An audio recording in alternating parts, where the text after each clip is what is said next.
Bienvenue dans Il était une fois la Bible, le podcast passionnant qui vous raconte la Bible. Livre de Samuel, Samuel dépose sa charge. Dans l'épisode précédent, nous avons pu voir comment Saül a été reconnu roi. Maintenant qu'il est roi et bien roi, Samuel peut s'en aller la conscience tranquille. La passation de pouvoir a bien eu lieu. Samuel a réussi sa mission.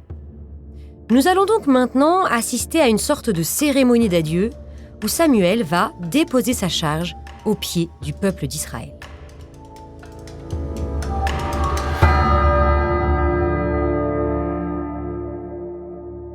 Nous sommes au chapitre 12 du livre de Samuel.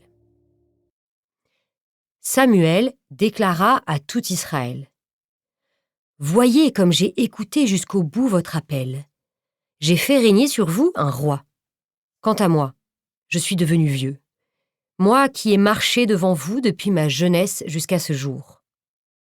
Me voici, témoignez contre moi en face du Seigneur. De qui ai-je pris le bœuf? De qui ai-je pris l'âne? Qui ai-je exploité? Qui ai-je maltraité? De la main de qui ai-je reçu un pot de vin pour fermer les yeux sur son cas? Je restituerai. » Alors, à travers cette façon un peu bizarre de s'exprimer, c'était la façon de parler de l'époque, Samuel demande au peuple d'être comme un arbitre pour décider si Samuel a correctement rempli sa mission. La question se pose car nous avons vu que les prêtres précédents, les fils d'Élie, avaient mal usé de leur pouvoir. Ils répondirent : « Tu ne nous as pas exploités, tu ne nous as pas maltraités, et tu n'as rien pris de la main de personne. » Il leur dit : « Le Seigneur est témoin que vous n'avez rien trouvé en ma main. » Ils dirent : « Il est témoin. » On s'attendrait presque à ce que Samuel fasse signer un papier au peuple, comme pour avoir un certificat de bonne conduite. Pourquoi fait-il cela? A-t-il peur qu'on lui reproche des choses? Pas vraiment, car il a la conscience tranquille. C'est plutôt pour donner encore plus de force aux paroles qu'il va prononcer maintenant. En effet, si le peuple reconnaît que Samuel est juste, alors Samuel sera bien placé pour juger le peuple. Comme l'avait fait Moïse, comme l'avait fait Josué, voici le moment des dernières recommandations. Et maintenant, tenez-vous prêts. J'entre en jugement avec vous devant le Seigneur pour toutes les justes actions que le Seigneur a accomplies envers vous et vos pères. Alors que Jacob était venu en Égypte, vos pères ont crié vers le Seigneur, et le Seigneur envoya Moïse et Aaron, qui les ont fait sortir d'Égypte et les ont installés en ce lieu où nous sommes. Mais ils ont oublié le Seigneur leur Dieu, et lui les a vendus au pouvoir de Sisera, chef de l'armée du roi de Haçor, au pouvoir des Philistins et au pouvoir du roi de Moab qui leur ont fait la guerre. Est-ce que vous reconnaissez toutes ces petites histoires du livre des Juges? Sisera, chef de l'armée du roi de Haçor, c'était dans l'histoire de Déborah et Barak. Les Philistins, c'est l'histoire de Samson et de Shamgar. Et le roi de Moab, c'est l'histoire d'Éhoud. Alors, ils ont crié vers le Seigneur. Nous avons péché en abandonnant le Seigneur pour servir les Baals et les Astartés. Maintenant, délivre-nous de la main de nos ennemis et nous te servirons. Le Seigneur vous a délivrés de la main de vos ennemis et vous avez pu habiter le pays en sécurité.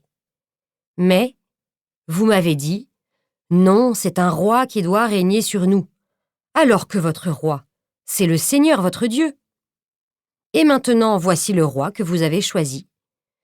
Puissiez-vous craindre le Seigneur et, avec le roi qui règne sur vous, puissiez-vous suivre le Seigneur votre Dieu.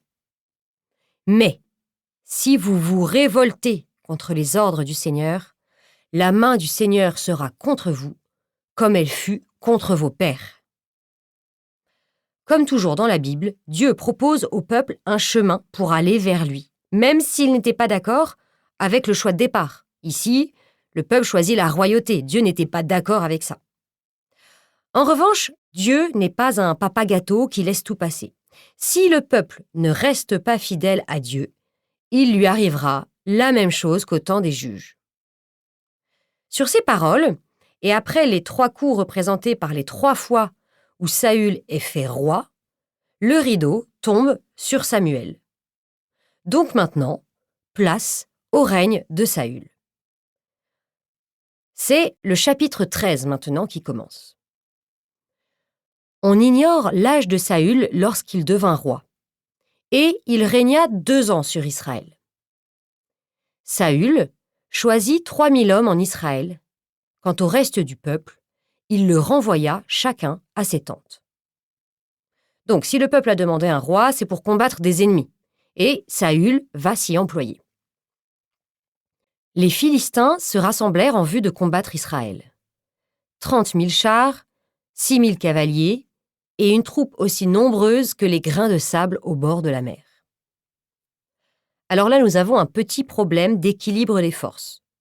Côté Israël, on a 3000 hommes et ils sont tous à pied. Côté Philistin, on a 30 000 chars, 6 000 cavaliers et d'innombrables hommes à pied. Mais en fait, nous ne sommes pas inquiets puisque nous avons déjà vu Israël gagner une bataille, même en étant beaucoup moins nombreux que son ennemi.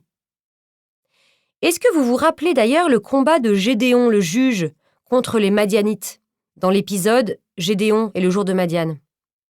Au moment de livrer bataille, les Israélites n'étaient plus que 300, car, à la demande de Dieu, Gédéon avait renvoyé tous les hommes d'Israël, chacun à sa tente. Tiens, exactement comme c'est écrit plus haut ici. L'auteur veut certainement que nous comparions les 2 épisodes. En les comparant, on découvre une différence.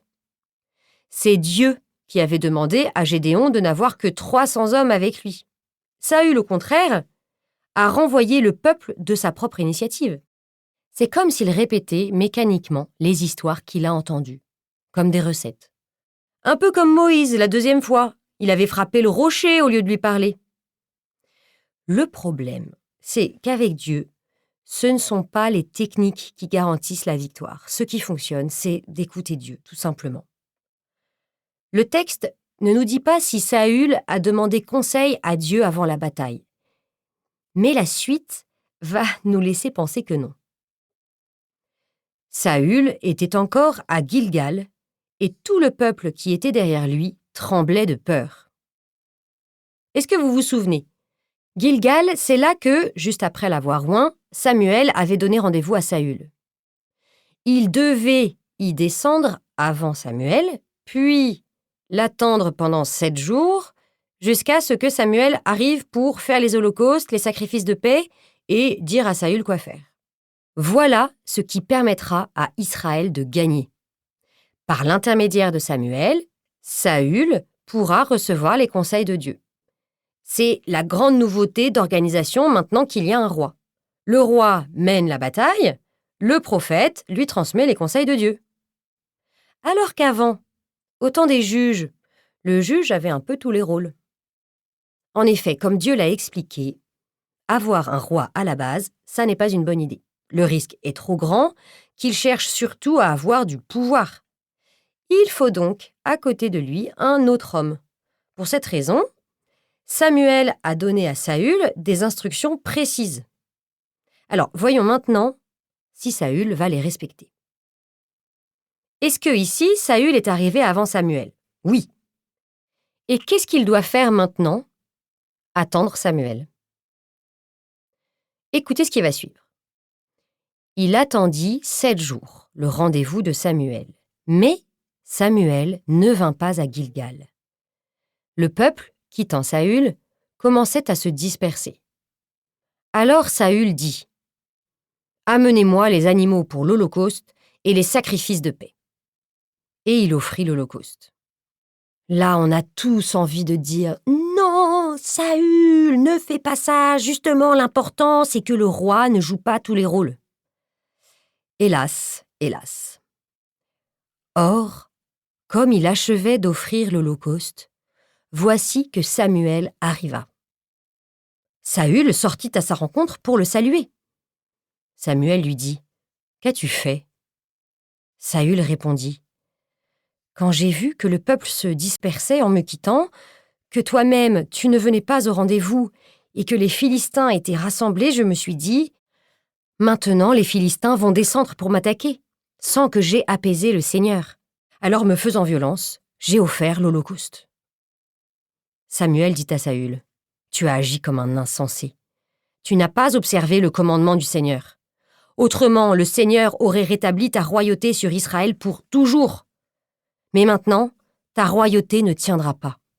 Le Seigneur a cherché un homme selon son cœur et l'a institué chef de son peuple, puisque tu n'as pas observé ce que t'avait ordonné le Seigneur. » Aïe! À peine devenu roi, Saül a échoué.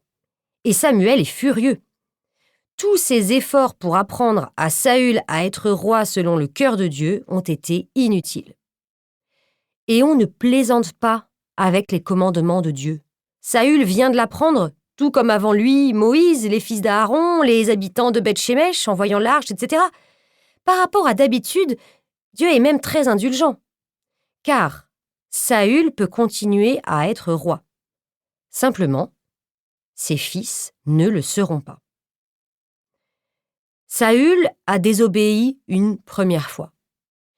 On pourrait penser qu'après cette algarade, oui, tout à fait, j'aime bien utiliser des mots de vocabulaire que plus personne n'utilise, eh bien, on pourrait penser qu'après cette algarade, engueulade, eh bien, il a compris la leçon. Même pas. C'est ce que nous verrons la prochaine fois. À bientôt!